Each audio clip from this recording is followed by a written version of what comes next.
Hola a todos, están escuchando El Ecosistema, donde yo, Georg Berger, hago entrevistas y tengo conversaciones con founders, VCs, periodistas del ecosistema. Yo trabajé 4 años como profesor antes de arrancar con mi propia startup en educación, por lo cual es un tema que realmente me interesa y estoy muy feliz de tener hoy la oportunidad de platicar con dos otros EdTech founders. Gonzalo fundó Prendea. Prendea es una plataforma de clases en vivo 100% extracurriculares para estudiantes hispanohablantes de edad escolar. Por un solo pago mensual de bajo costo, los estudiantes pueden llevar todas las clases que quieran de sus cursos, desde aprender las últimas coreografías de TikTok, a aprender astronomía o programación de videojuegos. Prendea consiguió inversión de Y Combinator y de otros inversionistas como John Danner. Por ejemplo, John Danner es uno de los mejores inversionistas en educación, entonces shout out to John. Y también estoy aquí con Santiago. Santiago fundó Edutive. Edutive es una plataforma que le permite a cualquier profesor crear, vender y entregar sus cursos online en vivo. Básicamente, somos la missing half de Zoom para clases en vivo, complementándolo con cobros online, sitio web, gestión de alumnos y acceso a un panel individual para cada estudiante. Se enfocan en creadores de cursos de LATAM en temas que van desde idiomas hasta fitness, y luego de solo 6 meses de haber lanzado la plataforma, más de 100 profesores están vendiendo sus cursos a unos 8,000 estudiantes de la región, lo cual me parece espectacular ese tipo de crecimiento. Entonces, Gonzalo, Santiago, bienvenidos al ecosistema. Muchas gracias, George. Un gusto estar acá contigo y también un gusto con Gonza. Igualmente, encantado de estar acá y volver a conversar con ambos. Claro. Gonzalo, cuéntame, ¿desde dónde te estás conectando hoy?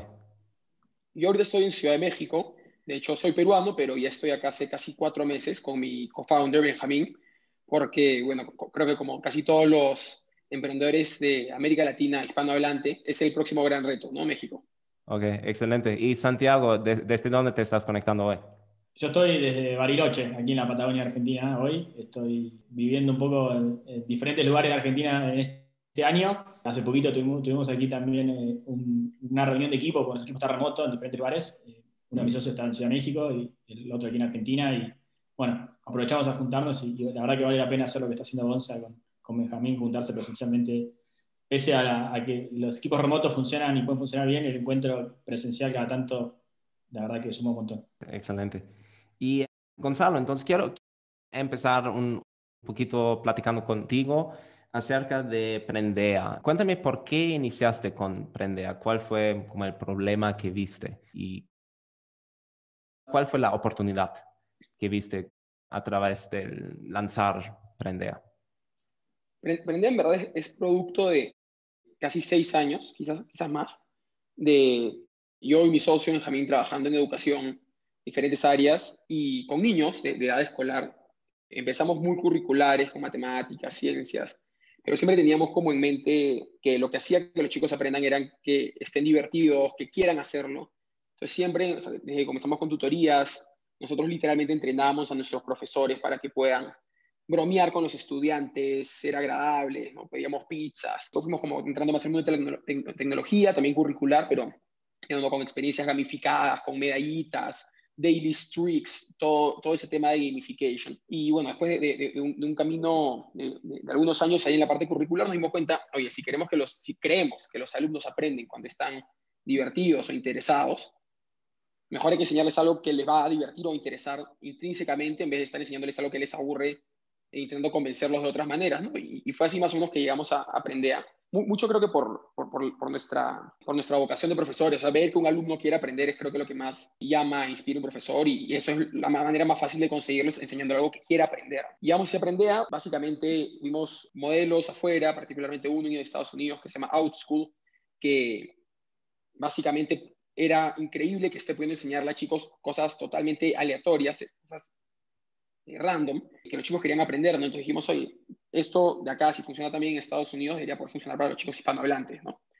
Tuvimos oportunidad y comenzamos lanzamos Prendea hace De hecho, la semana pasada cumplimos 1 año y lo fuimos iterando, ¿no? Lo lanzamos igualito, Marketplace, clases chiquitas, en vivo, porque para nosotros ya como profesores era muy claro que las experiencias en vivo eran totalmente diferentes a una grabada, ¿no? Me imagino que ahí Santiago también lo sabe y por eso trabaja en eso.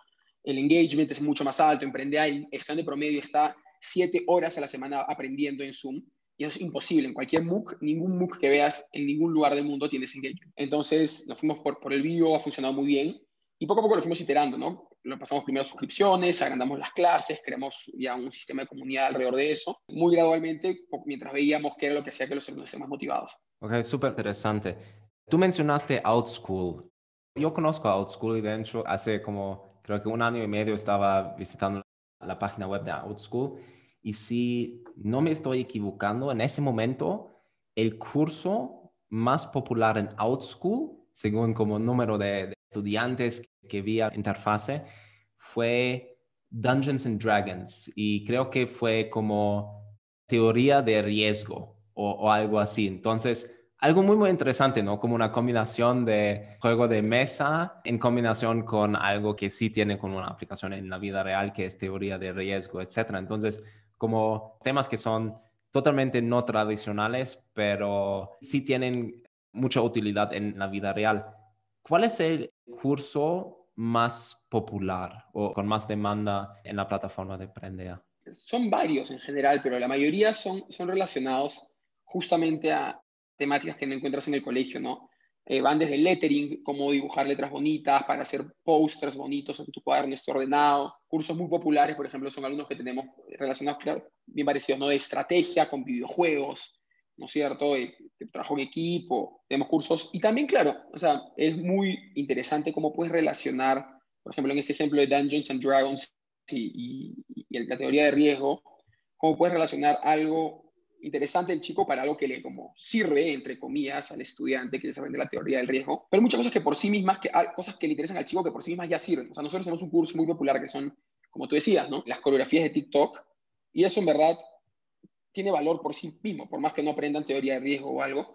Son chicos o chicas que pueden estar muy interesados en bailar y que simplemente no tienen un lugar donde bailar o que no encuentran una comunidad de chicos que quieran bailar de esas canciones y simplemente encuentran esa pasión y la desarrollan y se dan cuenta que son buenos y pueden terminar siendo bailarines, ¿no? De grandes.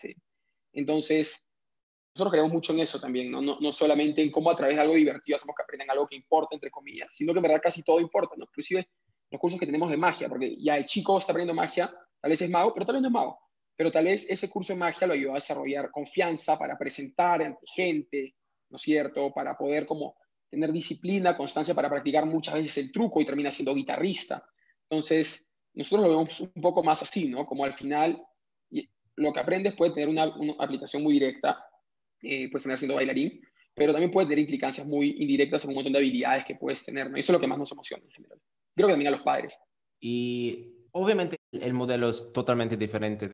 La escuela tradicional también el enfoque es en materias extracurriculares, ¿no? Entonces ustedes no enseñan como clases tradicionales de matemática o de historia, etcétera, pero al mismo tiempo sí son clases hasta cierto punto, ¿no? Es contenido educativo. Y tú mencionaste que ustedes tienen un muy buen engagement, ¿no? Que los estudiantes están felices tomando los cursos o las clases.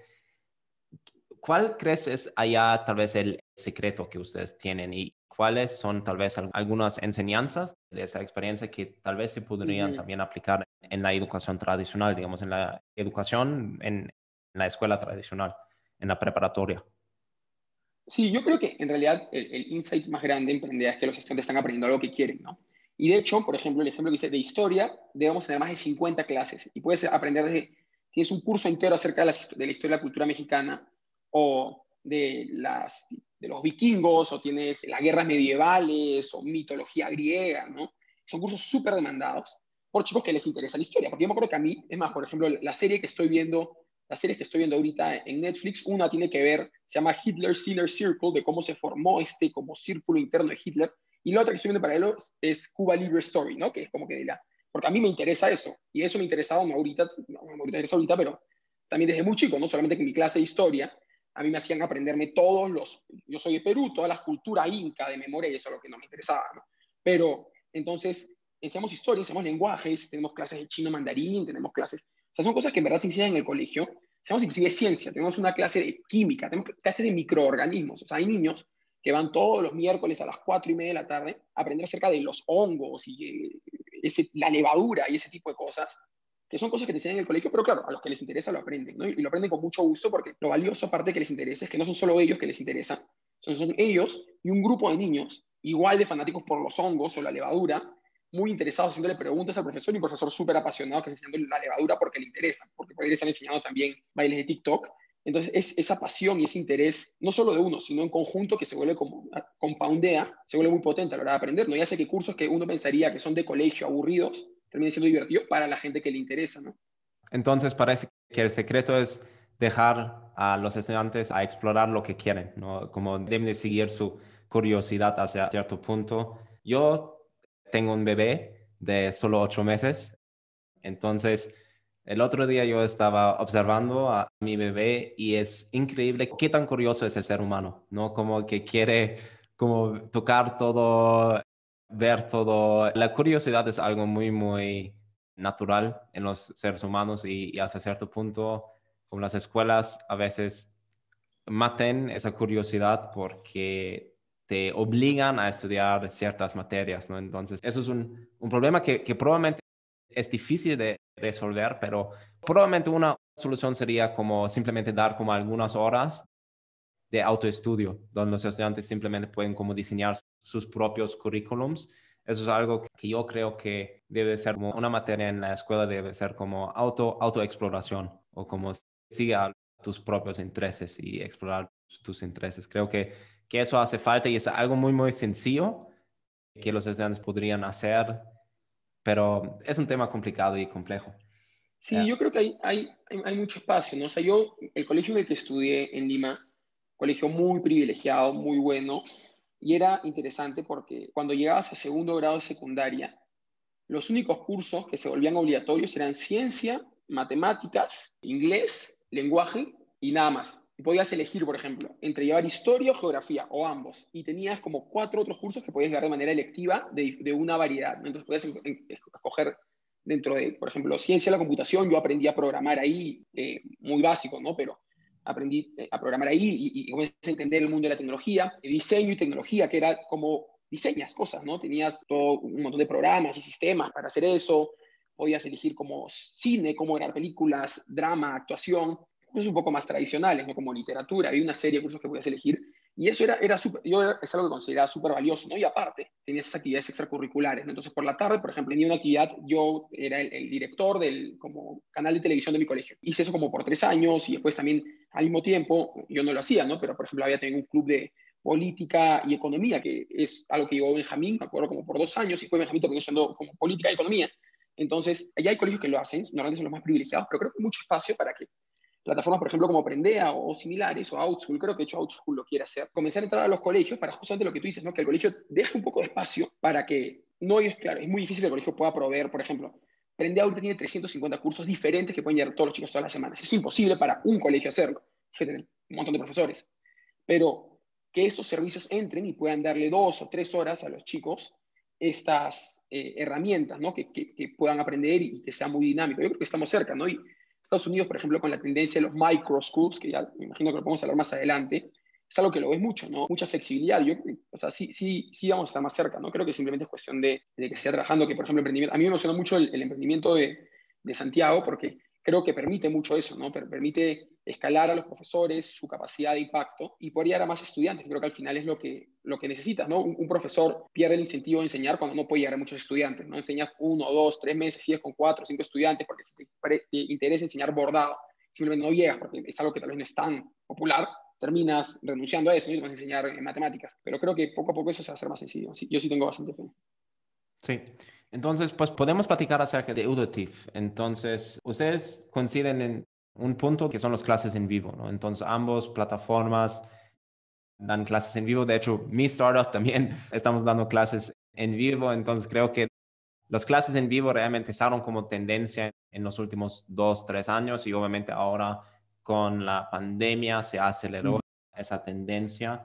Y Santiago, a mí me gustaría entender digamos, eso fue tal vez también la tendencia principal que tú viste y eso fue como la oportunidad que tuviste para lanzar Edutive, como las clases en vivo o cuál fue como la tendencia principal. Muy buena pregunta. Y primero, antes de arrancar por ahí, escuchaba recién a Gonza como contaba yo de K-12, particularmente no conozco tanto, pero escuchándolo me doy cuenta que hay muchísimas similitudes con lo que vemos a lo largo de todo el proceso de educación, ¿no? Esto del acceso, que un poco podemos hablar después de alineamiento de incentivos, porque también es un poco lo que me quedo lo que decía, y entender que los jugadores pueden complementarse y no necesariamente sacarse de juego, ¿no? Entre sí. Pero yendo a tu pregunta, George, la verdad es que el foco en clase en vivo más tiene que ver con un pivot que hicimos en el último tiempo al entender mucho de lo que estaba diciendo Gonza. Nosotros arrancamos, la historia de cómo arranca Edutive es bastante similar a lo que decía Gonza en términos de que hace muchos años que venimos trabajando en esto. Yo particularmente siempre digo que me metí a trabajar en educación sin darme cuenta, por ahí una frustración personal de cómo era la carrera universitaria. Yo siempre me interesó particularmente la educación superior, de que era tan rígida, ¿no? Yo por ahí estudié ingeniería aquí en Argentina y tuve que elegir antes de arrancar, con 17 años, conocimiento mínimo de cómo funcionan las cosas, las próximas 56 materias que iba a hacer, ¿no? Y la hice una tras la otra para recibirme y tener el título. Y cuando llega por el 60-70%, tenía mucho más claro qué quería hacer, pero no podía pivotear, no podía cambiar. O sea, ya había comprado el ticket entero y tenía que terminar las últimas materias, pese a que no me interesaban el 90% de ellas, digamos, ¿no? Entonces, desde esa frustración un poco empecé a involucrarme. Varios de mis compañeros de la universidad, cuando trabajamos juntos luego, estábamos en la misma y arrancamos con una organización que lo que trataba de hacer era complementar a la universidad con materias más vinculadas a emprendimiento, innovación, creatividad, de una forma no tradicional. Traíamos a emprendedores, a gente que estaba trabajando en esta industria y que de charlas y algunos programas relativos a eso, y de ahí un poco me empecé a involucrar. Luego de terminar de la universidad, con una de estas personas, quien fue mi primer socio, fundamos una academia de negocios, como una suerte de Collective Academy en México, quienes nos conocen. Lo conozco a Pato y me encanta lo que está haciendo. Y ahí fue como decir un poquito más de formalización en este tema, de decir, bueno, ¿cómo hacemos para ofrecer a graduados universitarios recientes un complemento a su carrera con programas cortos de 4, 8 semanas, 12 semanas, en temáticas que ellos creo que se tienen que complementar para poder empezar a trabajar en la industria de la tecnología o a emprender o a generar su propio negocio?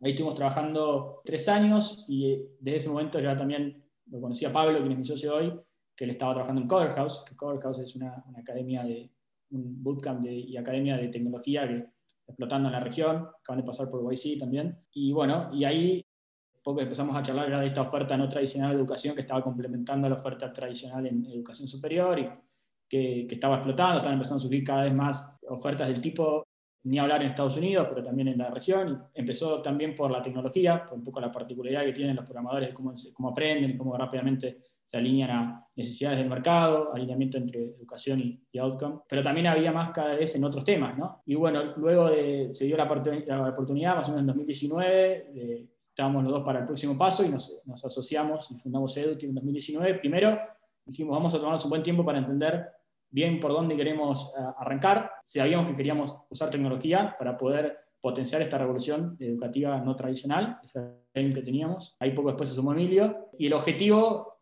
primero era, vamos tras estos bootcamps, estos Cover Houses, estos DBF, estos Collective Academy, los nuevos de esos ya estaban fortalecidos, pero los nuevos esos, a ofrecerles el back office para que puedan escalar. Nosotros habíamos visto que tanto Cover House como nosotros habíamos podido escalar antes gracias a tener una plataforma que permita mantener los costos marginales bajos, que sean eficientes la gestión y demás. Y dijimos, bueno, vamos atrás de ellos.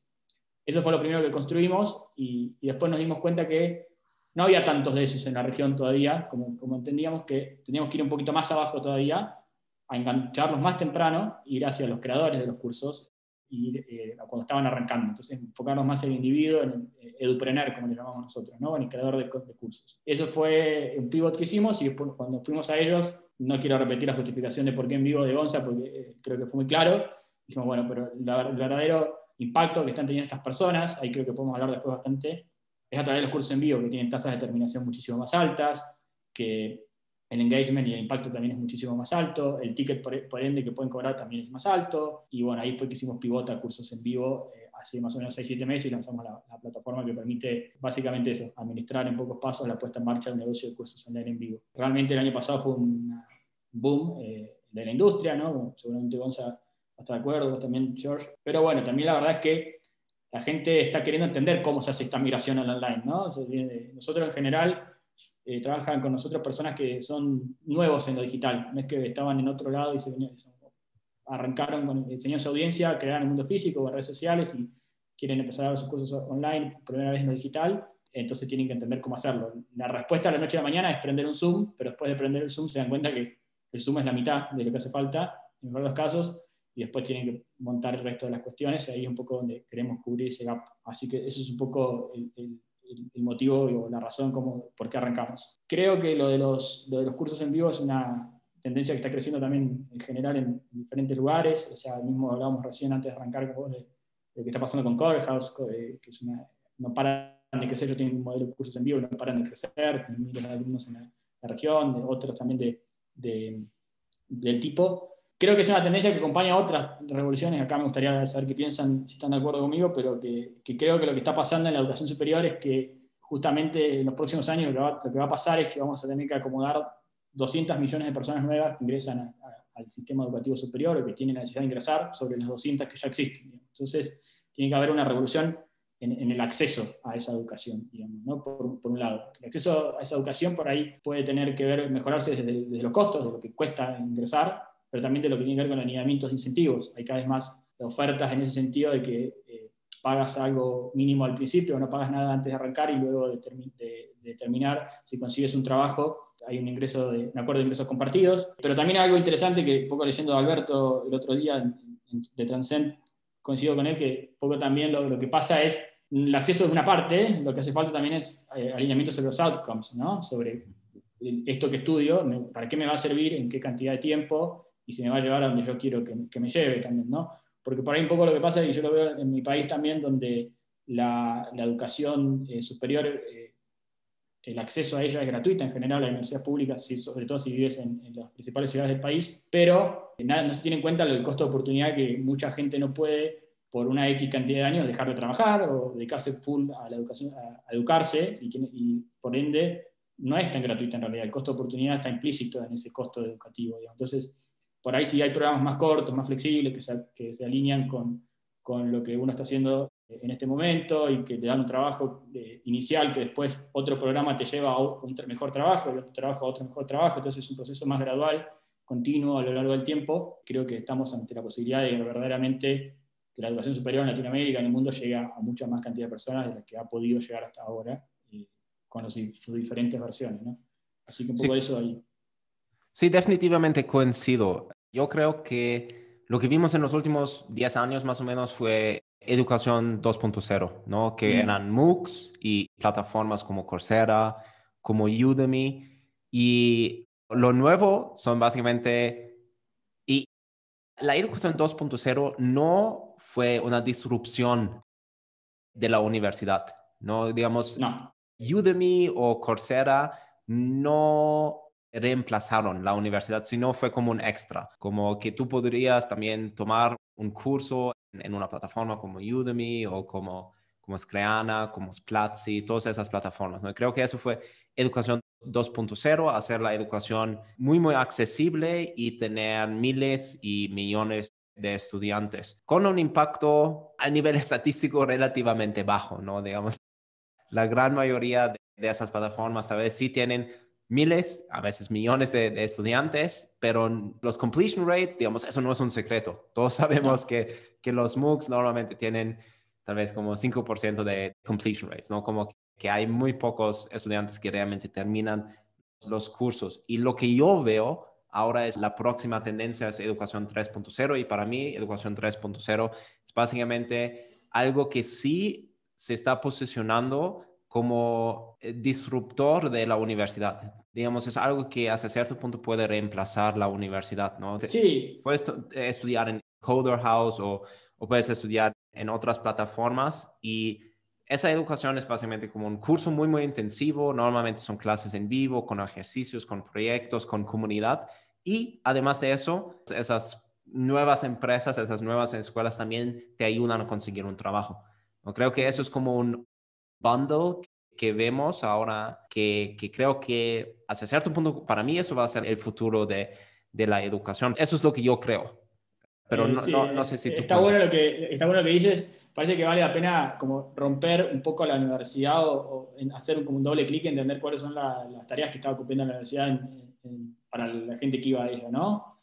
Y creo que poco ahí donde hicimos una traslación antes, Hola 2.0, como me decías vos, de decir, universidad va a ser disrumpida por los MOOCs. Y hay que entender que la universidad cumplía varios roles, me parece. Para mí son tres principalmente. Uno, el que entendemos que es el aprendizaje, desarrollo de skills propiamente dicho, que es por ahí el que más es evidente. Pero también uno va a la universidad por una cuestión de signaling y de acreditación, es decir, yo soy de tal universidad, o sea, que tal universidad dice que yo tengo estas skills y aparte pude entrar a esa universidad, entonces quizás eso Mark dice algo, nos guste o no, eso funciona así. Y después también hay un tercer tema que es el de desarrollo de redes, de contactos, de formar tu red profesional, digamos, ¿no?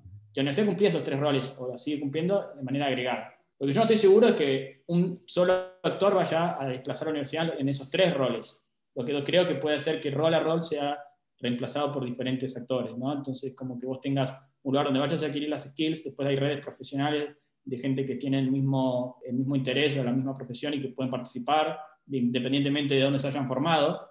Entonces el signaling te da eso, o la acreditación también te la puede dar. Hay cada vez más plataformas que se dedican a acreditar habilidades particulares de personas, independientemente de dónde las hayan adquirido. Así que creo que un poco tiene que ver con eso, que no necesariamente va a estar todo de vuelta agregado en un reemplazo lineal. Hasta incluso creo que la universidad podría seguir ocupando un rol en ese ecosistema, que tiene que ver quizás con la creación de conocimiento, con la creación de contenido, y creo que hay que entender que va a pasar, o lo que va a suceder es que va a haber una disrupción entre la creación de contenido y el delivery de contenido. O sea, que una persona que sabe mucho de un tema en particular y puede crear ese contenido necesariamente es mejor después facilitando una clase con 50 personas sentadas ahí, y creo que muchos de los que hemos pasado por la universidad hemos vivido eso en carne propia y sabemos que eso puede darse así.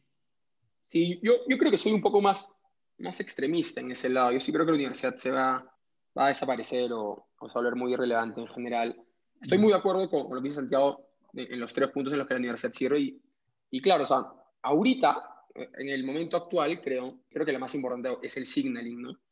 Y tú tienes todos estos programas, Lambda School por excelencia, que en verdad mezclan el signaling con el primer punto que mencionaba Santiago, que es la capacitación y el aprendizaje, ¿no? Se vuelve directamente proporcional a cuánto aprendes, lo que te contratan, sobre todo porque cada vez hay mejores modelos. Entonces, cuando escuchas a Austin, claro, tú tienes este Income Share Agreement, que ya muchos lo usan, pero ahora, por ejemplo, Lambda tiene... Yo soy muy fanático de Austin porque es uno de los mejores experimentadores que conozco, y ahora han sacado este programa que se llama Lambda Fellows, y la manera en que funciona Lambda Fellows es que literalmente, George, por ejemplo, yo soy Lambda, y tú quieres contratar a uno de mis programadores en tu empresa, yo te doy a mi programador gratis por un mes, yo como Lambda le pago, y si no quieres me lo devuelves, no tienes que pagar nada.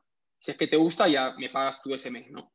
Entonces ya ni siquiera el signaling es básicamente una manera en la cual el empleador reduce el riesgo al contratar a alguien sin la flojera de tener que entrevistar, ¿no es cierto?, leer un currículum y ponerse el riesgo. No hay todo constante, hay más probabilidades que alguien que entrevistó muy bien de Harvard sea mejor que alguien que entrevistó muy bien de la Universidad del Pacífico en Perú, que yo estudié, ¿no? Pero claro, cuando tienes estos mecanismos ya se vuelve mucho más sencillo, ¿no? Y al mismo tiempo eso se alinea con una de las dificultades más grandes para entrar a la universidad, que es pagarlo por los trabajadores. Cuando, claro, solo pagas cuando tu salario aumenta, ¿no? Inclusive, de hecho, si es que te metes a leer los tweets de Austin de los últimos 4 días, él quiere modificar ahora el Income Share Agreement, estos convenios de compartir ingresos, para que no sean sobre tu nuevo sueldo, sino sobre el diferencial de tu sueldo. Entonces lo vuelve totalmente risk-free para el trabajador y lo vuelve risk-free para el empleador. Entonces, claro, lo único que te queda tú dices, me queda toda esta parte, ¿no?, de la comunidad, del networking. Pero el networking, al mismo tiempo, es totalmente endógeno al signaling y a la capacidad educativa, porque el networking de gente muy buena está en las universidades muy buenas, porque esas universidades muy buenas te dan muy buen signaling, muy buena educación. Entonces, que eso ya lo tienen las otras dos, eso se va a transferir, ¿no? Y lo único que queda, claro, pero ahorita ya los mejores profesores están enseñando en las universidades y tal vez todavía no en Lambda School, o en el Lambda School de negocios, o en el Lambda School de química, o en lo que sea, ¿no es cierto? Pero esas personas ya tienen 50, 60, eventualmente van a haber personas que las reemplacen, van a estar más actualizadas, van a saber más, y esas personas probablemente ya van a estar aware, porque al final, o sea, pendientes, porque al final lo que quiere el profesor es impactar.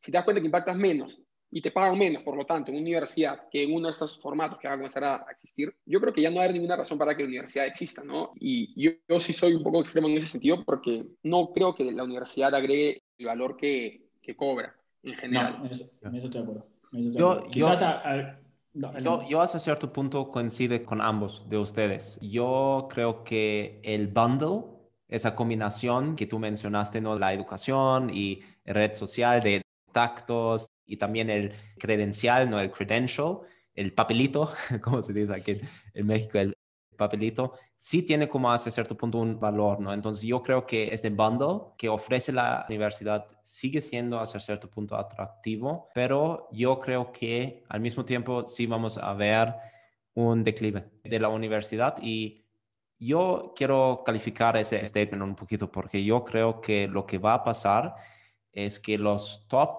10%, como 15% de las mejores universidades van a seguir existiendo porque el credential, el signaling de esas universidades sigue siendo muy valioso. Digamos, un Harvard o un MIT o un Stanford, ¿no? Esas universidades siguen siendo como de alto prestigio y creo que si tú entras a un programa en esas universidades top, probablemente vas a tener como muchas oportunidades sí, profesionales, ¿no? Entonces sí, allá el valor agregado es enorme. Pero las otras universidades que existen como las universidades que ninguna persona la conoce fuera de tu ciudad, esas universidades, en mi opinión, van a tener años muy, muy duros. En bueno, los es un poco próximos lo 5 a que, 10 años van a tener muchos problemas a nivel de números de estudiantes, etcétera. eso es lo que decía Scott Galloway, ¿no? Un poco de que las que están en problemas son las más chicas. Sí, el tema también ahí es creo que, puedo escuchar lo que se Gonza, estoy de acuerdo y también contigo. Hay también algunos sectores líderes, como en tecnología o en emprendimiento, negocios, que ese signaling también está viendo una transferencia hacia otros lugares. Es que, dos ejemplos. Un ingeniero en software que estudió quizás en una universidad media o top, pero pasó por Facebook y Google, va a decir, yo soy un Facebook engineer, no soy un ingeniero de Michigan University.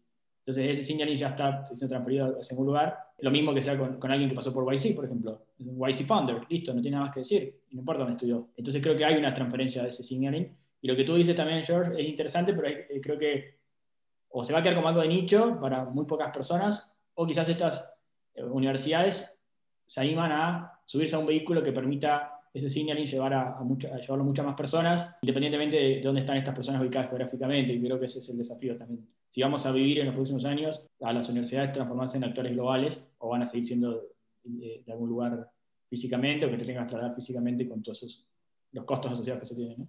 Sí, yo creo que o sea, esa transición va a ser gradual, no va a ser todas las empresas a la vez. Las más innovadoras van a ser primero. Pero yo veo muchas veces, cuando entro a ver trabajos, por ejemplo, de startups top, cada vez encuentras más que dicen, busco desarrollador con ingeniero, con 5 años de experiencia, bla, bla, bla. Requisitos, haber estudiado Ivy League, University, no sé qué, o Lambda School como certificate, ¿no? Y cada vez aparece más y empresas muy buenas, ¿no? Y claro, porque es un sector mucho más innovador.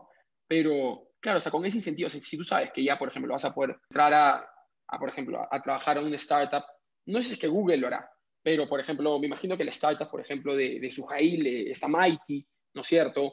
Increíble, probablemente lo hace. Si oye, me van a pagar un montón, porque estaría 4 años aprendiendo eso en vez de 18 meses, con menos riesgo, ¿me entiendes? O 9 meses creo que es el que lo hace full time. Yo creo que la gente sale con las mismas capacidades, ¿no? También lo ves en muchos emprendedores. Yo tengo un amigo que es founder, que es más o menos de mi edad, y es el founder más exitoso que conozco de mi edad. Muy bueno, le ha ido muy bien en lo que ha hecho. Y él era computer scientist, dropouteó la universidad para hacer su emprendimiento. Y ahora, claro, hizo 2 años de universidad, 2, no un semestre.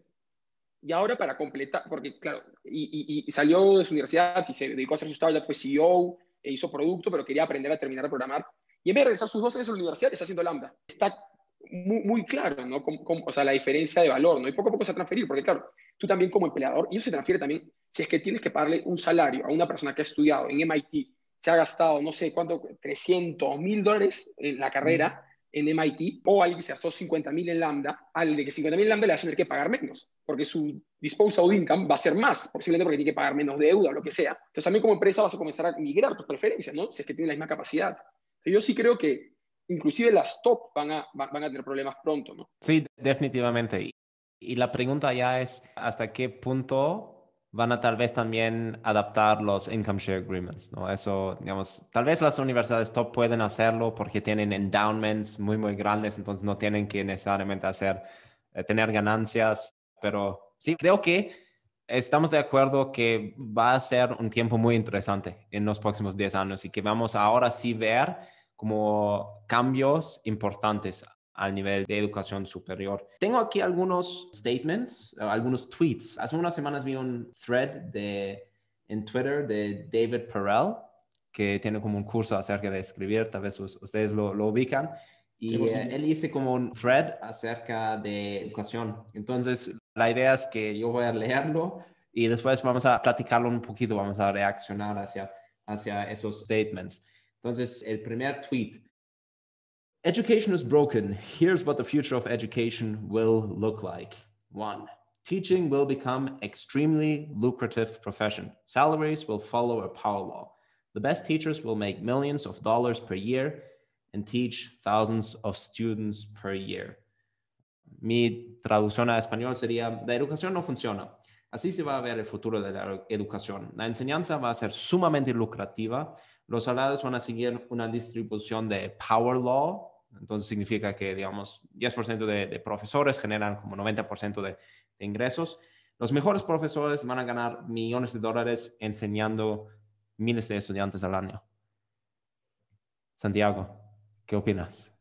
Sí, sí, lo había visto, de hecho me llevó a pensar mucho y estoy de acuerdo en general. Ahí poco pensaba y hay un libro que me gusta mucho que leí acerca del tema, se los recomiendo, que se llama The Content Trap, que es de Bharat Anand, el que hizo la iniciativa MITx, o sea, la creación de la versión online de MIT, en la cual habla de una entrevista que le hicieron a David Bowie en el 99 y dice que poco la masificación, hay muchas comparaciones entre la industria de la música y la industria de la educación. David Bowie en el 99 dice que poco en los 90 se vio que había muchas menos bandas representativas de la época como en los 80, en los 80 menos que en los 70, en los 70 menos que en los 60. Es decir, que cuando vas para atrás había como que cada vez más representación de alguien particular. Y eso es porque baja la facilidad de acceder al medio, digamos, ¿no? Cada vez es más fácil poder llegar con tu música a la audiencia, entonces se masifica un poco. Pero después, también la forma en que funciona lo digital es como que existe un rebundling, una nueva agregación de quienes lideran. Entonces yo creo que en la industria de la educación puede llegar a pasar algo parecido. Puede haber, y de hecho lo que estamos apostando también, de lo que estamos haciendo, es de que muchos profesores empiecen primero lo que sucede, el proceso como sucede en general, es que construyen su audiencia, publicando contenido a través de redes sociales o a través de diferentes lugares, o porque ya tienen una marca personal si se eximen de una universidad. Después, a partir de construir esa audiencia, lo que hacen es empezar a entregarle a esa audiencia el contenido que es el curso, digamos, en este caso. Parecido a cómo funcionan las bandas de música hoy, que lo primero que hacen es cuando lanza una banda, lanza sus primeros temas en Spotify, si pegan, construyen una audiencia a partir de esa banda y luego monetizan a través de los conciertos en vivo, ¿no? Obvio, pre-pandemia, ahora no se puede, o se puede a través de versiones online en vivo, pero también la forma que monetizan es a través de esa misma experiencia.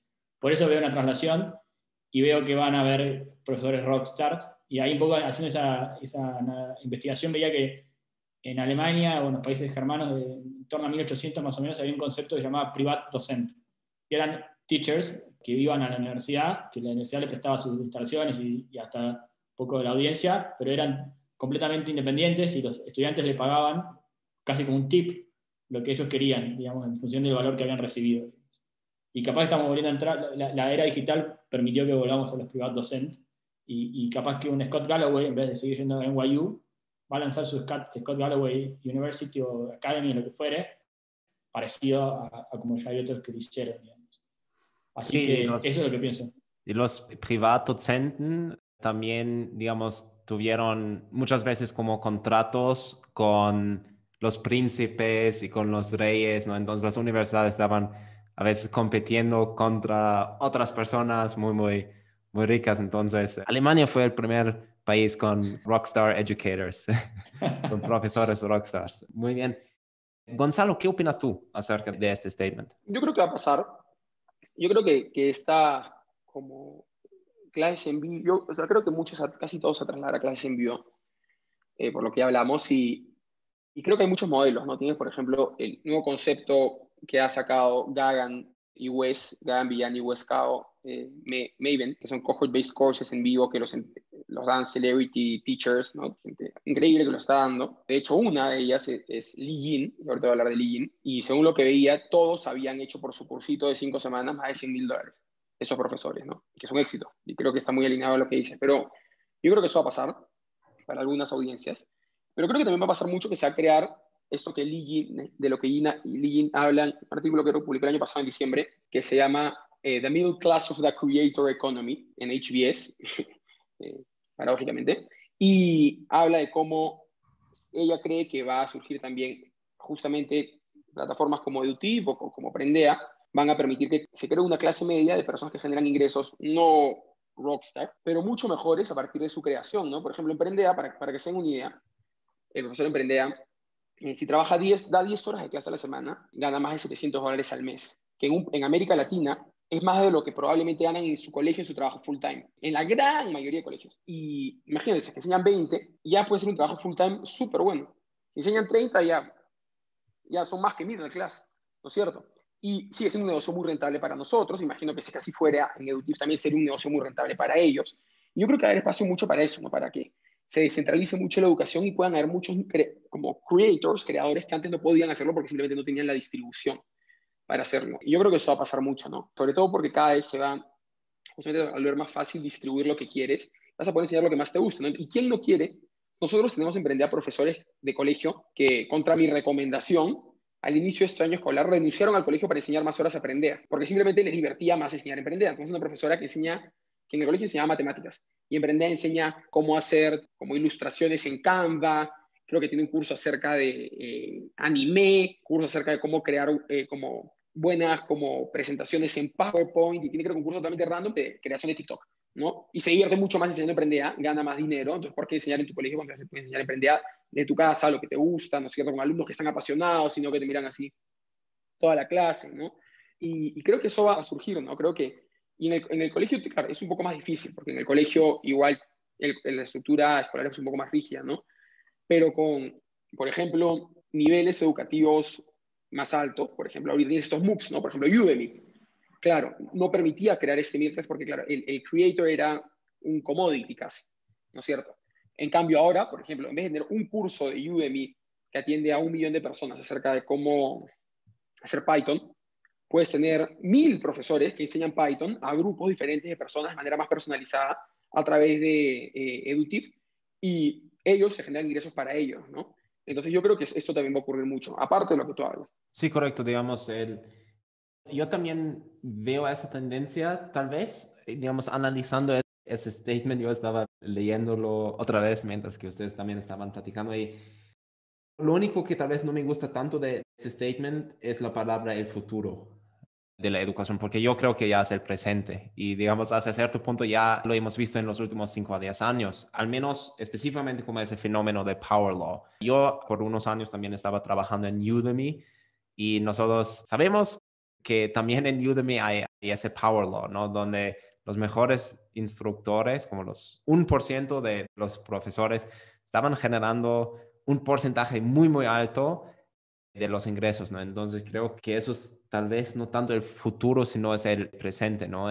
Aquí me gustaría saber, Santiago, en la plataforma de UTEF, o sea, ya cómo es la distribución. ¿Todos los profesores tienen como más o menos la misma cantidad de estudiantes o tienes como algunos profesores que son como los rockstars que tienen cientos de estudiantes? ¿Cómo allá Sí, es es buena la la pregunta, es buena distribución? pregunta. Un poco, no necesariamente nuestra distribución actual es representativa de la realidad. Yo conceptualmente coincido con lo que dice Gonza, sin dudas. Y un poco nuestra razón de ser es empujar a que esté bastante distribuido. Pero la realidad es que hoy sí, hoy tenemos una representación alta del primer decil, digamos. El primer decil de, o sea, los 10% que más vende, se llevan casi un 70% de los ingresos hoy. Realmente está bastante seguida esa Power Law. Pero quizás, como te digo, yo ahí mencionaría que el caveat es que no necesariamente nosotros somos representativos de lo que sucede, porque todavía tenemos como que mucho camino para recorrer. Estos 3, 4 que más venden realmente son para ahí academias que ya estaban más armadas, que tenían como una audiencia que ya traían, y un poco lo que estamos haciendo ahora es empujando hacia los nuevos a que puedan crecer y ser más representativos. Sin embargo, sí sucede también lo que decía Gonza, duplican sus ingresos. Cuando empiezan a vender digitalmente, duplican sus ingresos por dos cuestiones. porque llegan a más gente sin limitación geográfica, y también hay muchas cosas que mucho sucede en Argentina también, como que empiezan a vender fuera de su país, empiezan a vender en Argentina para España, en Argentina para México, México para España, México para Perú, entonces amplían su mercado y no solamente le venden a la persona que está en el barrio o que está en su ciudad. Entonces yo creo que es una cuestión de tiempo que suceda eso, digamos. Ajá, sí, bien. Vamos al próximo tweet. Voy a citar un tweet porque hemos platicado un poquito acerca de eso, entonces voy a otro tweet que es Subjects will cross-pollinate. Academia is fragmented. Departments are sorted into distinct subjects with very little overlap. But the internet is multidisciplinary by nature. Divisions between subjects will fade, leading to a new era of hyper-curious polymaths. Mi traducción sería, vamos a ver materias combinadas. El entorno académico es fragmentado, pero el Internet es multidisciplinario. La fragmentación y la división entre materias va a desaparecer y vamos a ver más personas polimáticos. ¿Qué opinan acerca de esto? La verdad que no soy un experto en pedagogía, pero un poco mientras escuchaba tu pregunta, estaba tratando de pensar al respecto y decir, bueno, ¿de dónde se originan la división que conocemos hoy de materias tal como son, ¿no? ¿De dónde se origina que biología tiene este límite, que matemática tiene este límite, que historia tiene este límite? Yo creo que un poco debe tener que ver con esto que dice en su charla Mata, ¿cómo se llama? El de las Build a School in the Cloud, de la charla TED famosa. Bueno, su gata Mita. Es una charla que TED, que no la vieron, tienen que terminar y verla a continuación porque es muy buena. Y un poco dice que la distribución de la información, como está, tiene que ver con cómo se podía distribuir la información en la época victoriana, que era a través de la escritura. Entonces la información viajaba en un libro, en imprenta, a través de imprenta, llegaba a un lugar, había una persona que leía eso, lo interpretaba y lo comunicaba oralmente a otras personas, que a través de una tecnología de ese momento, que era la escuela, ¿no? La escuela está definida por la era victoriana, capacidad de transmisión de información. Y quizás entonces la forma de empaquetar el contenido era de esa manera, biología de acá, matemática acá, literatura de esta manera. Como esa limitación ya no existe hoy en la era digital, quizás el contenido puede volar mucho más libremente, puede realmente llegar de diferentes formas, facilita el hecho de que el empaquetado de eso sea distinto y a su vez la persona, como consumir ese contenido, puede consumir de diferentes fuentes y así tener resultados como los que vemos. Así que yo coincido en eso, esa es mi apreciación acerca del tema. ¿Y lo ves en tu plataforma? Digamos, ¿ves en Edutive como algunas materias que no se enseñan, digamos, como algo, como una combinación? Estaba pensando en eso justamente, me diste pensar. Vos sabés que también una cosa que yo hablo todas las semanas con 3 o 4 usuarios por lo menos para entrevistarlos y entender cómo funcionan, y me he llevado la sorpresa grata de que hay mucha gente que también se animó a dar su paso a enseñar por primera vez en Edutive. ¿Qué significa? Que un abogado o un ingeniero que tiene un hobby en un tema particular, o que alguno que me decía el otro día que toda la vida quise abrir mi instituto, pero no me sentía capacitado o no me animaba a dar el salto de contratar un edificio, alquilar un edificio, poner toda la infraestructura y demás, y me animé a dar el paso de enseñar lo que a mí me apasiona y me gusta, que no es algo tan tradicional quizás también, ¿no? Entonces hay cursos de escritura en la época del romanticismo, que un ingeniero que sabe eso y le gusta enseñar eso, que no era algo evidente, que haya un curso sobre el tema, o este abogado que tiene una plataforma para enseñar a jóvenes de cuestiones de cívica, porque tiene la pasión en ese tema y que como su motivación así personal y el aporte a la sociedad es dar eso, y hace una mezcla de contenidos que no se rigen por ninguna tampoco regulación. La Secretaría de Educación en México es muy estricta en qué se puede enseñar y no, de qué manera, y qué forma, y a esta gente no le interesa eso, ellos enseñan lo que tienen ganas, y me encanta, y un poco también tiene que ver con eso, con que la regulación a veces en algunos temas no ayuda a esa cross-pollination que habla Ferrer. Okay. Sí, estoy muy de acuerdo, ¿no? O sea, creo que todos los incentivos están para que eso ocurra. El profesor va a disfrutar más, enseñar lo que quiere, el alumno va a disfrutar más, aprender lo que quiere, y ese 1 más 1 no es 2, es mucho más, porque un profesor que disfruta y el alumno que disfruta hace que el profesor disfrute más, si el profesor disfruta más, el alumno disfruta más y se vuelve una experiencia muchísimo más grande, ¿no? Y ahora hay justamente la flexibilidad para que se haga eso. Es muy extracurricular por el momento, pero yo creo que poco a poco va a ir moviéndose al core, porque al final eso es lo que... O sea, sí, hay obviamente competencias básicas que se tienen que aprender, ¿no? Como matemáticas, porque eso te sirve mucho para poder entender otras cosas, ¿no? Si quieres aprender programación o inclusive arquitectura, igual, ¿no? Leer, escribir, pero casi todo lo demás que aprendes en general en tu vida, desde el colegio hasta la universidad, muchas veces es bien arbitrario. O sea, a mí, por ejemplo, en geografía, en el colegio, me enseñaban los ríos de Europa, y súper, ¿no? O sea, ahora me lo sé. ni tanto, ¿verdad? Creo que no me acuerdo todos, pero más me puede haber interesado en el ámbito geográfico, aprender acerca de, muy de cerca, qué hay alrededor de Lima, por ejemplo, de donde yo vivía, para hacer un hike, para caminar, pero no tenía idea que cerca habían cosas donde podía explorar, ¿no? Y tal vez eso era más valioso para mí. Igual, no en historia, como tú decías, claro, uno ve historia y dice, ah, qué aburrido historia, ¿no? Pero claro, si quieres aprenderte todos los incas de memoria, o así como hay algunos que le interesan ver películas románticas, hay algunos que les gustan ver películas de comedia, hay personas que les interesan más ciertas cosas de la historia, ¿no? Y es bien arbitrario, en verdad, lo que te enseñan. Alguien decide cuál es la currícula y te enseña, por ejemplo, la Segunda Guerra Mundial porque es más relevante, ¿no es cierto? Pero, por ejemplo, a mí en mi colegio en ningún momento me enseñaron nada de las guerras medievales o de los vikingos, por ejemplo, que traen mucha riqueza cultural, ¿no? Y es algo que muy fácilmente podrían haber enseñado ahora, ¿no? En el colegio no, porque claro, tendrías que tener un profesor que es experto pues, en historia de todos los tipos y que atienda a diferentes grupitos de estudiantes, cada uno interesado en diferentes partes de la historia, ¿no? Pero creo que con estas corrientes, yo creo mucho en los microschools, creo que van a llegar a América Latina. Tengo un amigo que hizo YC conmigo, que está haciendo una suerte de colegio online para África, que se llama Kidato, un proyecto súper interesante, y en África, que no conozco mucho África, pero debe ser casi igual de rígido culturalmente como América Latina. Y yo creo que poco a poco, o sea, más retador, ¿no? Pero eventualmente alguien se va a animar y alguien le va a salir muy bien. Yo espero comprender a poder movernos al core en algún momento, porque al final o sea, nosotros tenemos chicos en Prendea que van a más de 20 clases a la semana. No son pocos, o sea, es como el 10%, ¿no? Son pocos, pero al final son, no sé, 250 niños, ¿no?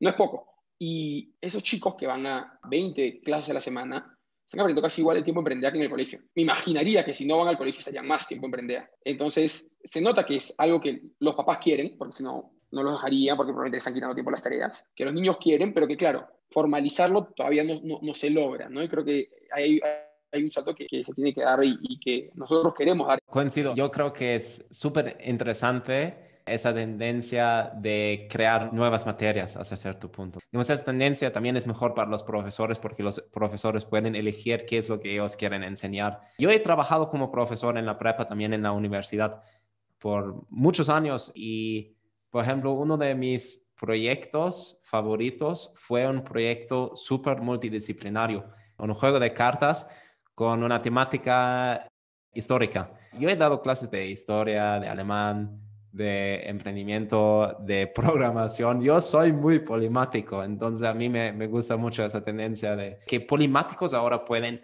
también crear materias y vender cursos que son, digamos, polimáticos, que tocan muchos temas diferentes, porque yo creo que el conocimiento interesante existe justo en esas intersecciones entre disciplinas y materias diferentes. Por ejemplo, el proyecto que yo hice fue un juego de tarjetas con una temática de la revolución industrial y fue interesante porque tocó diseño, porque los estudiantes tuvieron que diseñar las cartas diferentes, tuvieron que investigar la historia porque fue importante como tomar diferentes cosas, diferentes temas o invenciones, etcétera, innovaciones de la revolución industrial y convertirlo en una acción de una carta. Y al mismo tiempo tuvimos que programar algo muy básico en un Excel, programación de macros en Excel para medir como probabilidades, para asegurar que los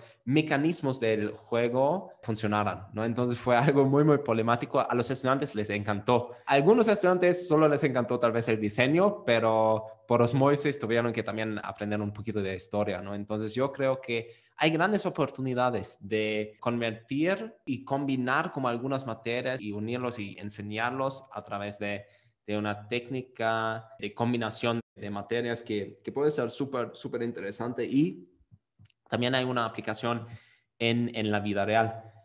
Yo veo que ya estamos platicando por casi una hora. Entonces, eso va a ser el último. No estoy seguro si vamos a estar de acuerdo con este tema. Entonces, hasta ahora casi no hemos tenido desacuerdos. Ahora, el tweet es, education will be cheap. Education transformed a decade ago with the explosion of the internet. It's the credentials that are expensive and monopolized by universities. Ese statement es perfecto para Gonzalo. We'll look back at the present day and laugh about the predatory and prohibitive cost of college. La traducción sería, educación va a ser barata. Tuvimos un cambio o transformación hace 10 años con la expansión del Internet. Lo único que todavía es caro son los credenciales que están monopolizados por las universidades. Vamos a ver los últimos años o a ese tiempo actual y reírnos del costo de la universidad. Entonces, adelante, Gonzalo. Mira, no solo creo que va a pasar yo sí creo, lo ves en Lambda School, ¿no? O sea, por $50,000 tienes iguales ahora o mejores resultados que gastarte $300,000 en una universidad en Estados Unidos. Y eso, que no son $300,000, porque son lo que te cuesta más ese diferencial de 3 años que tienes extra para estudiar en Estados Unidos, que no estás ganando dinero, tienes que agregárselos o quitárselos a Lambda. Es más, hacer Lambda te genera ingresos en comparación a usar la universidad, ¿me entiendes? Es menos tiempo, cuesta menos, y en ese tiempo ganas el dinero con lo que pagas Lambda. Entonces, si lo comparas, Lambda es positivo cuando el otro es 300K negativo, ¿no? Okay. Pero yo Al mismo tiempo, digamos, mi opinión allá es un poquito distinto porque obviamente Academlo hace algo que es muy parecido al modelo de Lambda School, pero yo no creo que es barato necesariamente. Yo creo que algo que hemos visto es que el impacto de la educación, que es muy, muy accesible, como los cursos de Udemy, los cursos de Coursera, que sí son baratos, digamos, pagar $10 o $100 por un curso. Creo que eso sí es relativamente barato, pero justo como modelos como Lambda School o otros cursos que específicamente tienen como ese elemento de clases en vivo, no van a ser necesariamente baratas. Entonces, Pero claro, lo barato al final es relativo, ¿no? Si lo comparas sí, con la claro. universidad, ni siquiera es gratis, ganas dinero por tomar esa decisión. Y no lo ves solamente con modelos como el ISA, o sea, hablando de Coder House, tú ves los cursos de Coder House, cuestan $250 cada curso, no es, qué barato, no es como tomar el curso de Udemy, pero si es que tomas, no sé, 20 de esos cursos, que son $15,000 en comparación, y tienes como un aprendizaje sólido en comparación a los, no sé, en Perú hacer una carrera universitaria cuesta $75,000 Uh-huh. y puedes salir con mejores bases, ¿no es cierto? Y lo haces en menos tiempo. Entonces, claro, eso es relativo. Yo creo que no solo va a ser en la universidad, sino en el colegio. O sea, mi colegio, es un colegio muy caro de Lima, pero costaba varios miles de dólares al año y emprendía, o sea, yo sé los unit economics de emprendía y podría darte la misma cantidad de horas de clase por, ni siquiera se puede calcular ahorita, pero 30 veces menos dinero. Uh-huh. La misma cantidad de horas de clase, de cursos más interesantes, ¿no? Porque claro, o sea, no simplemente es por un tema de signaling, necesariamente. El colegio sí, ¿no? Pero porque los colegios tipo tienen endowment y eso. Yo creo que el colegio no lo vas a poder reemplazar al 100% porque claro, hay cierto equipamiento que necesitas, quieres que el hijo juegue fútbol y todo eso. Pero sí hay un montón de sobrecostos relacionados al colegio que justamente se resuelven con economías de escala, ¿no? En mi colegio había un jardín que se usaba 3 horas al día, ¿me entiendes? Yeah. Había un auditorio que también se usaba 2 horas al día. Entonces yo creo que todo eso se va a ir abaratando, ¿no? Y vas a tener educación privada muy buena a la 10ª parte también, ¿no? Yeah. Sí. Santiago, ¿qué opinas tú? No, coincido con Gonzalo y sobre todo tienen que ver para mí con la conectividad que cada vez llega a más personas, ¿no? Y con revoluciones que quizás vamos a vivir en los próximos 10 años que van a ser incluso mucho más disruptivos. Starlink, por nombrar algo, donde virtualmente toda la Tierra va a tener conexión a Internet. Obviamente va a haber un desafío de distribución y que cada uno pueda acceder a eso. Entonces creo que el contenido va a estar masivamente disponible y creo que cosas como Prendea que pueden ayudar arriba del contenido masivamente disponible poder generar la experiencia a través del vivo, a través de justamente la interacción y demás. Y después cuestiones que están colindando a esto, como ya hay experiencias, ¿no? De nuevo, no conozco tanto en K-12, pero en educación superior hay lo que se llaman los Learning Gyms, que son clubes de aprendizaje de gente que está cada uno haciendo un curso distinto, pero se juntan en un determinado lugar para poder generar ese bonding, esa comunidad que no existe, digamos, ¿no? Entonces creo que todo eso va haciendo descender los costos de acceso a la educación. Que nuevo, yo creo que los MOOCs no reemplazaron, no generaron eso porque no son educación. Para mí, MOOC es un libro, digamos. Es como agarrar a un chico, mandarle un libro y decirle que fue al colegio, digamos. No es lo mismo. Entonces, creo que todos esos complementos que van a estar construyéndose arriba del contenido masivamente disponible, que cada vez bajan también los costos más por la digitalización, van a hacer que la educación sea más barata. No sé si barata. Digamos. Barata es sí, relativo al lugar, al país, pero más barata cada vez, eso estoy convencido. Sí, y de hecho estoy revisando el tweet y hay como 2 statements, creo que son muy diferentes en este tweet. Uno es Sí. education will be cheap, como la educación va a ser Nos barata. quedamos con eso, sí. Es una palabra muy, muy difícil, ¿no? ¿Qué es cheap? $1,000 o $10, ¿no? Sí. ¿Qué significa eso? Y al mismo tiempo está diciendo que el precio de la universidad va a ser para reírnos, ¿no? Que vamos a pensar en 10 años que es una locura que había gente, estudiantes, que se endeudaron y que pagaron $20,000, $50,000 para estudiar en una universidad y que eso ya casi no va a existir. Eso hoy me parece ya una locura. Ya, No hace falta esperar mucho más. hoy ya es algo como que es muy controversial, ¿no? Entrar por ejemplo, tomar un MBA y pagar $200,000 para estudiar un MBA. Digamos, hay muchas personas que digan, oye, mejor es que intentes a simplemente emprender y eso es tu MBA y vas a aprender más. 10 startups puedes Ajá. probar con ese. Exactamente, entonces creo que yo estoy de acuerdo y de desacuerdo al mismo tiempo, porque yo sí creo que el precio de las universidades es algo que no es aceptable, específicamente en Estados Unidos, pero también aquí en México veo algunas universidades privadas Sí, en todos lados. donde creo que los precios no son sostenibles hasta cierto punto, son simplemente muy, muy caros y creo que probablemente no van a sobrevivir. Pero al mismo tiempo yo creo que vamos a ver justo ese modelo de educación 3.0 que sí tiene hasta cierto punto un costo un poquito más elevado, ¿no? Entonces, tal vez no súper barato. Digamos, tal vez la educación va a ser no 1,000 veces más barato, pero sí 100 veces más barato, ¿no? Entonces, tal vez los cursos no van a costar como $50, sino $500. Específicamente si tienen tal vez ese elemento de clases en vivo, comunidad, proyectos, recursos adicionales que se entregan a los estudiantes. Creo que eso sí tiene como hasta cierto punto un costo adicional y pues se va a tener que absorber ese costo adicional por precios tal vez un poquito más elevados. Obviamente también existen como modelos de negocios que son diferentes cada plataforma y cada modelo de educación va a tener como una estructura de costos que va a cierto punto tal vez dictar el precio. Entonces, eso es como un poquito mi opinión acerca de este tweet. Creo que sí y no.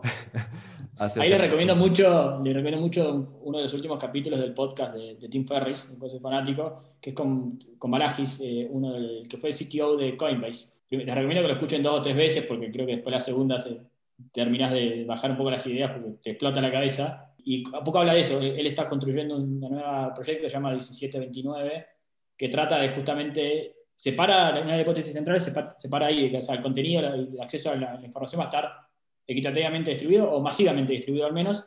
¿Cómo hacemos para arriba de eso poder generar credentialing acerca de quién es bueno en qué? O sea, yo soy bueno como software developer, ¿por qué? Porque ¿qué hice? Y todo un sistema que incluso vos validando a otros ganás criptomonedas y demás. Es un sistema muy complejo que no vale la pena que me largue a explicarlo acá porque lo estoy terminando de entender yo, así que no voy a hacer un buen trabajo. Pero les recomiendo mucho que escuchen ese capítulo de Tim Ferriss con Balagis. Impresionante lo que están construyendo. Y va justo al punto de lo que estamos hablando. Perfecto, excelente.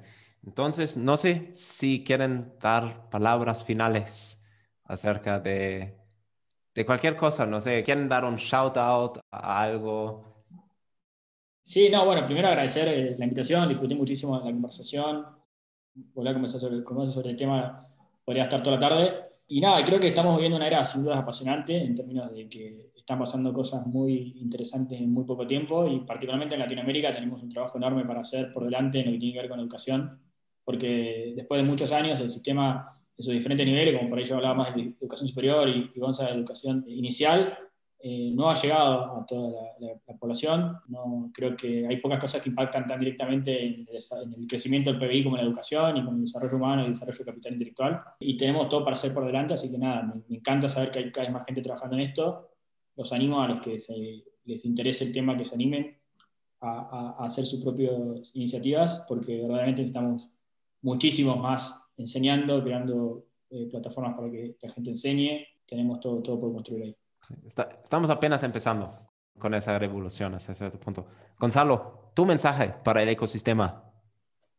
Si es que quieres, o sea, yo en verdad soy muy fanático de los profesores en general. Creo que los profesores son personas increíbles. Y si es que hay profesores que nos escuchan, no sé si es que este podcast está muy orientado hacia profesores, pero si hay profesores que nos escuchan, que creo que hay una oportunidad muy grande para poder generar sus propias audiencias. Es lento, demora.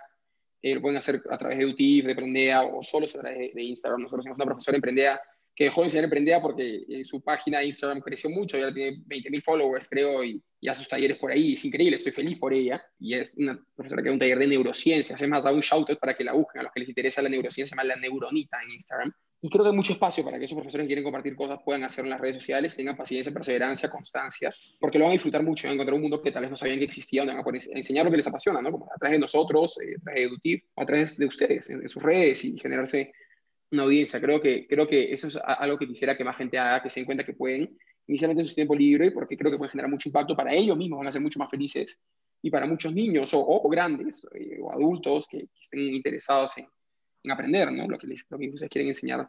Y nada, muy feliz también de conversar acá con ustedes. Siempre es un placer conversar con ambos. Y nada, espero que cada vez sea más fácil poder enseñar en español en vivo. Que yo sí soy un advocate de eso. Sí, claro. Más uno de Muchísimas ese. gracias, Santiago, Gonzalo. Pura Un vida. gustazo. Igualmente, muchas gracias. Chau, chau.